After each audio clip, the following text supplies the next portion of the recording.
Hello students, welcome back to another learning lessons in my Physio-Pulse channels. Today we'll learn about micturations in a simple, easy to understand way.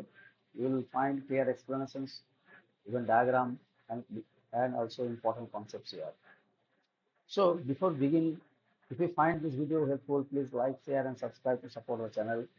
And now let's understand about micturation process.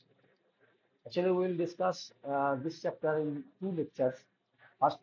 First lectures, it includes the introduction part, then functional anatomy of the urinary bladder of urethra, and nerve supply to the urinary bladder and sphincters. And finally, in the second part, we will discuss the filling of urinary bladder, micturition reflex, and even some applied physiology. So let's understand. We will start our first lectures, introduction part. What do you know about the micturition? What is the definition of micturition? As you know, micturition is a process by which urine is voided from the urinary bladder and the same is ejected from the urinary bladder which is controlled by the nervous system. It is a reflex process. However, in grown up children and adults, it can be controlled by voluntarily to some extent. The functional anatomy and nerve supply of the urinary bladder are essential for the process of micturition. So let's understand about the functional anatomy of urinary bladder. As you know, the urinary bladder it is a trigonal hollow organ located in the lower abdomen, and it consists of the body and wall of the bladder is formed by the smooth muscles, and this muscle is called the detrusor muscles. And detrusor muscles, which is also called the detrusor muscles, and at the posterior level, actually at the posterior surface of the bladder wall, there is a triangular area called the trigon, and also there is a internal and external sphincters there. Now urethra, male urethra has both urinary functions, reproductive functions, and it carries urine and semen. And also female urethra has only the urinary function, it carries only the urine. So this is the difference between male and female urethra. Now, if you see the structure of the actually a urinary bladder, it is a hollow triangular shaped trigon, and even also the detrusor muscle consists of a urinary bladder. And this is the posterior urethra, sphincter is there, and it is also neck, and this is called the trigon. Now, if you see the one by one how it works, actually the sphincter, there are the two specific sphincter, internal and external sphincters there. The sphincter is situated between the neck and the bladder, neck of the bladder and upper portion of the urethra. It is made up of the smooth muscles fibers and formed by thickening of the detrusor muscles, and it is innervated by the autonomic nervous system or nerve fibers. And how it is innervated, that we will see when our maturation process is started. We'll see the mechanical actions. And now the external urethra, what it does, external sphincter is located in the urogenital diaphragm, and this sphincter is made up of the circular skeletal muscles, and which are innervated by the somatic nerve fiber. Then so many innervation is there. If you see the urinary bladder and internal sphincters are supplied by the sympathetic as well as the parasympathetic nerves from the autonomic nervous system. And now sympathetic nerves, these nerves like the preganglion fibers of sympathetic fiber nerves arises from the first two lumbar segments L1 and L2 of spinal cord. After leaving the spinal cord, the fiber pass through the lateral sympathetic chain without any synapse, then sympathetic ganglia, and terminated with the hypogastric ganglia.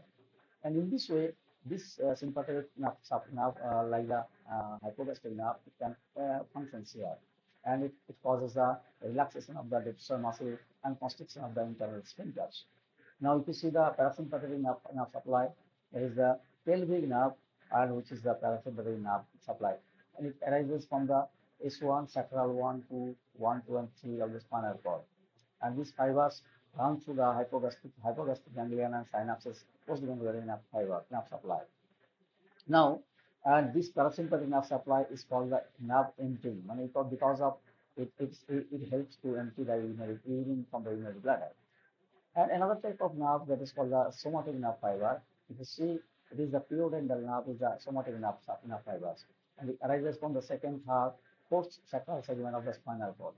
Now let us understand about the urinary bladder and their structures of the micturition mechanism. So these three types of nerves, they can help to supply or to empty of the urine from the urinary bladder. And if you see categorically, actually these three types of nerves, or how they function, or what are the important functions of these things. Like the sympathetic nerve, during the on the depressor muscle, it is relaxed, or relaxation is the main important function of sympathetic nerves.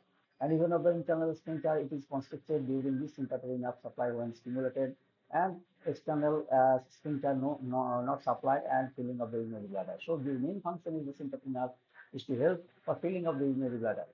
Another thing, parasympathetic nerve just opposite to the sympathetic nerve functions, and it helps for the emptying of the urinary bladder. And last, somatic nerves, which is voluntarily control of the micturition. So in this way, this three nerve has helped for the innervation of the micturition process. So I think students will understand what are the role of these three important nerves, and why it is important for the innervation of the micturition process. Now let us see one important thing, that is it is the structure of the urinary bladder, how nerve supply is of the sympathetic nerve L1 and L2 stimulus rising, and it goes to the urinary bladder. And here this is the sympathetic ganglion is there, hypogastric nerve, and here sacral nerve, pudendal nerve, S2, S3, S4, and even also pelvic nerve, parasympathetic nerve, it also comes here.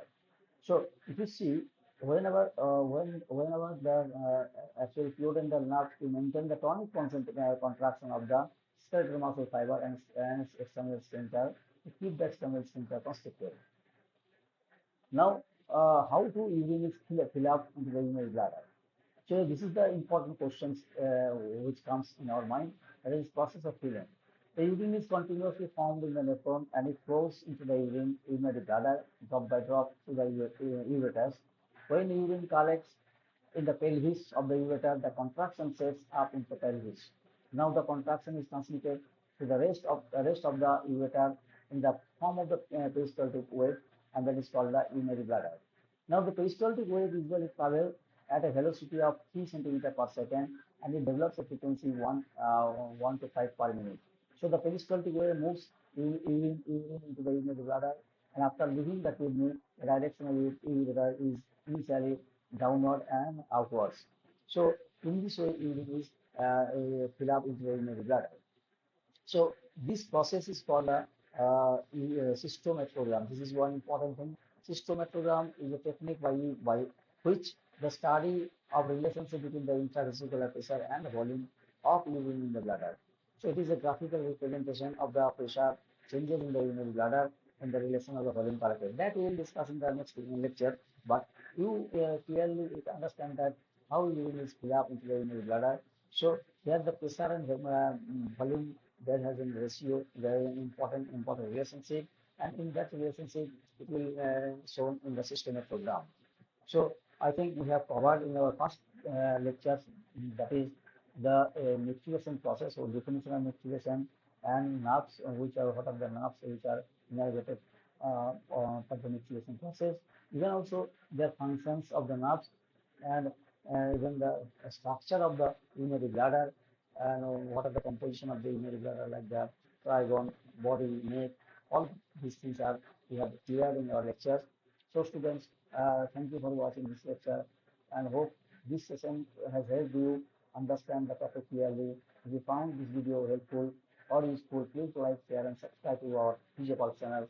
Do not forget to press the notification bell so you never miss our upcoming lectures in physiology, biology, and biochemistry. If you have any query, any question in session, please feel free to leave them into the comment box. And thank you for watching. Still, we'll see you in the next lecture. Until then, keep learning. Thank you.